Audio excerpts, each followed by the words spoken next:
ছোট ভাই আমার, বোন আমার, প্রতিজ্ঞা করো, বাপ মরবে, মা মরবে, ভূমিকম্প হবে, সিডর হবে, এই পৃথিবী লন্ড ভন্ড হয়ে যাবে, বেঁচে আছি মানি ফজরের 2 পড়তেই হবে। বেঁচে আছি মানে জোহর, আসর, মাগরিব, ইশা পড়তেই হবে। একটু আগে সিগারেট খেয়েছি, একটু পরে আযান হয়েছে, নামাজ পড়তে হবে। একটু আগে পর্নোগ্রাফি, উলঙ্গ সিনেমা দেখেছি, একটু পরে আযান হয়েছে, নামাজ পড়তেই হবে। ঘুমের মধ্যে কাপড় চোপড় নষ্ট হয়েছে, মা জানে, বাপ জানে, ভাবি জানে, বোন জানে, সবাই জানে। এখন গোসল করলে সবাই বুঝবে কেন গোসল করছো।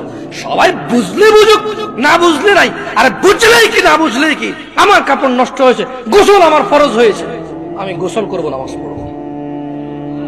রাতে আমার ঘুম আসে নাই, বন্ধু বান্ধবের পাল্লায় পড়ে সারা রাত বসে বসে উলঙ্গ ছবি দেখেছি, যা অত্যন্ত ঘৃণিত এবং যা আমার জীবনকে তছনছ করে দেবে, যা আমার জীবনের বরকত নষ্ট করে দেবে, যা আমাকে লাঞ্ছিত অপমানিত করবে, এমন অপরাধে লিপ্ত ছিলাম। কারণ এই জানাবে বিচার যে করবে, যে জানার সাথে জড়িত, সে অপদস্থ হবেই হবে।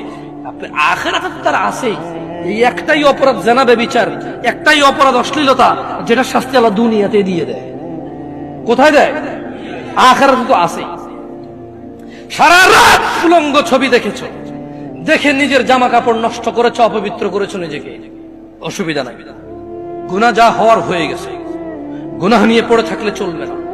গুনাহ যা হওয়ার হয়ে গেছে, গুনাহ নিয়ে পড়ে থাকলে চলবে না। যাও গোসল করো, ফজরে আযান হয়েছে, সালাতে যাও, 2 রাকাত সুন্নাত পড়ে আল্লাহর কাছে ক্ষমা চাও, 2 রাকাত ফরজ পড়ে আল্লাহর কাছে ক্ষমা চাও। আর দেখবা না, প্রতিজ্ঞা করো। আবার দেখে ফেলেছো, অসুবিধা নাই, জোহরে আযান হয়েছে, যাও মসজিদে, যাও গোসল করে 2 রাকাত নামাজ পড়ো, আল্লাহর কাছে ক্ষমা চাও, প্রতিজ্ঞা করো, আর দেখবা না।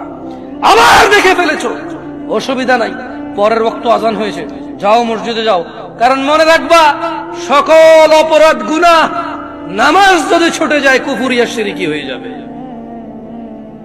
ছাড়া যাবে না নামাজ। আমি কি বুঝাইতে পেরেছি? তোমরা কি, আমি যে জন্য আসছি, আমি কি তোমাদেরকে কোনো মেসেজ দিতে পারছি? পারছি তো? তাহলে এবার আমি বিদায় নেই। জাযাকুমুল্লাহ খায়র ওয়া আহসানাল জাযা। আসসালামু আলাইকুম ওয়া রাহমাতুল্লাহি ওয়া বারাকাতুহু। তোমার আব্বা মারা গেল জমি রেখে, মালিক কে? তুমি। যত খারাপই হও, বাপের সম্পদের মালিক কে? যত খারাপই হোক, বাপের পরিত্যক্ত জিনিসের মালিক কে? সন্তান। তো তুমি একটা জিনিস চিন্তা করে দেখো তো, যদি তুমি মুসলমান না হয়ে মরতে পারো, যদি মরো, তুমি কি জান্নাত পাবা? আর যদি তুমি মুসলমান হয়ে মরো, জান্নাত আছে। মুসলমান হয়ে মরলে